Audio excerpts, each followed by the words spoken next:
안녕하세요. 도순쌤입니다. 오늘은 고전시가 1강 구지가를 할 겁니다. 구지가를 하면서요. 관련이 있는 작품인 해가도 같이 해보도록 하겠습니다.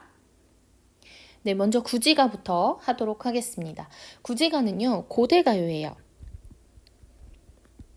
삼국시대 이전부터 불렸던 노래인데요. 이것이 신라의 향가들과 함께 삼국유사에 실리게 됩니다.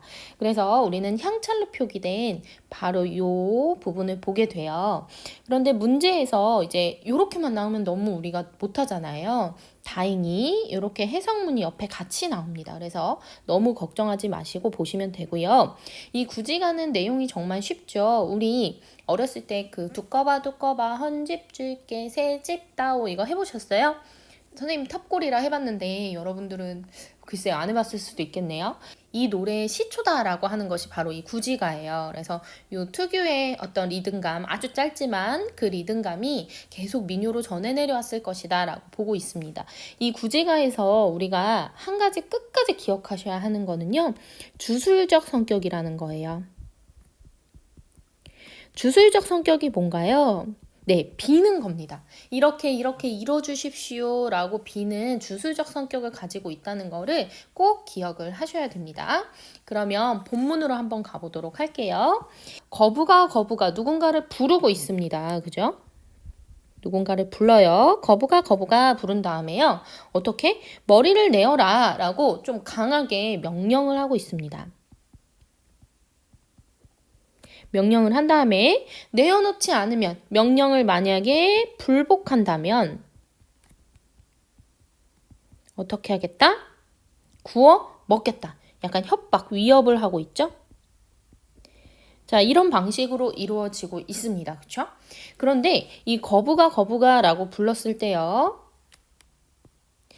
우리가 유의할 점이 있어요. 이 거부기는 우리가 비는 대상이죠. 그렇기 때문에 이 거북이는요, 바로 하늘, 신적인 존재라고 보시면 되겠습니다.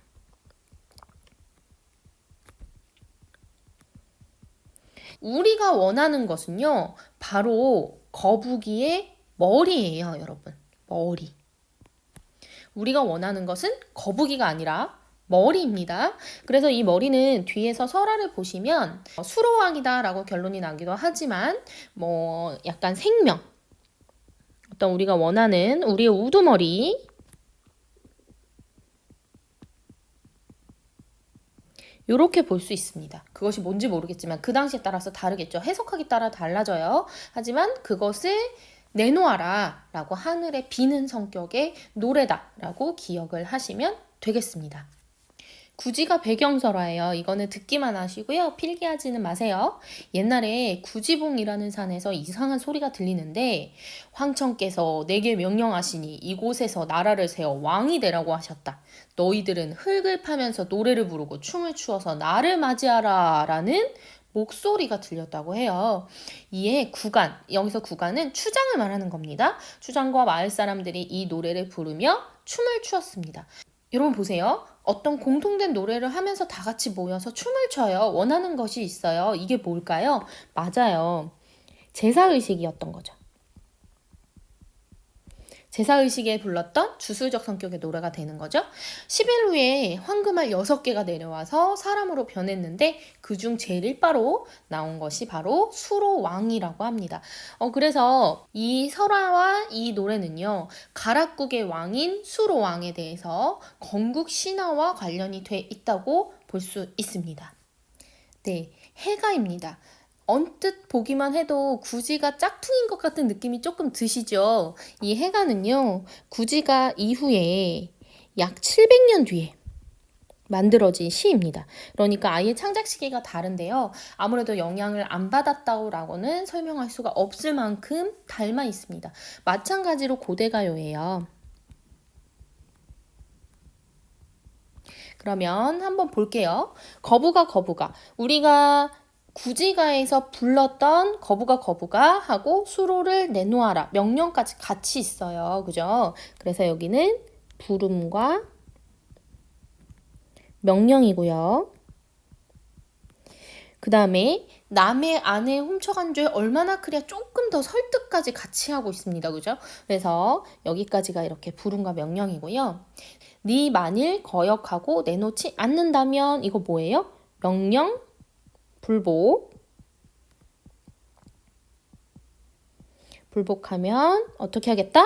그물로 너를 잡아 구워 먹겠다. 위협까지 하고 있습니다. 네, 닮았죠? 한번 볼게요. 마찬가지예요. 거북아 라고 얘기를 하고 있는데요.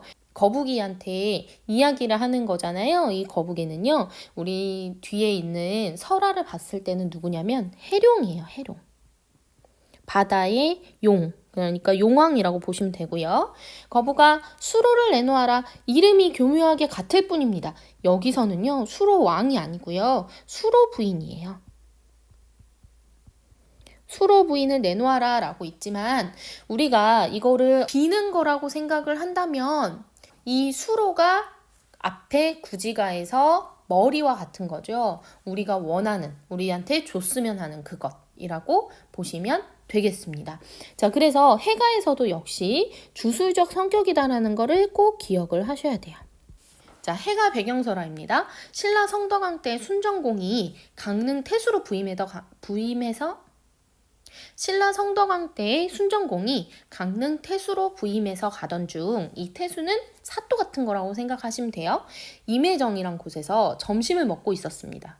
그런데 해룡이 나타나서 순정공의 아내인 수로 부인을 바닷속으로 잡아갔어요.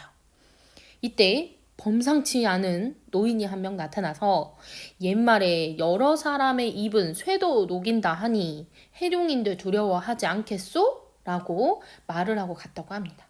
그래서 백성들이요, 이 노래를 지어서 부르고 막대로 언덕을 치는 약간 주술행위죠. 주술행위를 해서 용이 부인을 도로 내놓았다고 합니다. 그럼 구지가와 해가를 비교해 보도록 하겠습니다. 구지가와 해가의 차이점은 먼저요. 가장 큰 건 이들이 원하는 게 달라요. 우리 구지가 같은 경우에는 뭐였죠? 왕의 강림. 왕의 강림을 기원하고 있고요. 해가는 어때요? 수로 부인을 내놓아라. 수로 부인의 귀환이 원하는 바입니다. 그래서 원하는 바가 조금 달라요. 그리고 나서 차이점 말고 공통점이 더 많겠죠? 엄청 닮았으니까. 자, 공통점은요. 불음, 명령, 그 다음에 명령불복, 명령불복을 가정했다라고 할게요. 가정을 하고 그리고 안 하면 위협. 요 형태는 기가 막히게 닮아 있습니다.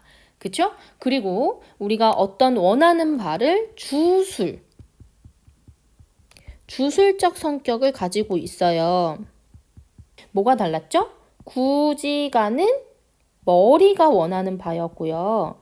그죠? 그리고 해가는 수로 부인이 원하는 바였습니다. 그죠? 그 차이가 있었고요. 그리고 하나 더 기억하셔야 될 거는 요거를요. 노동요와 집단요로 보기도 합니다.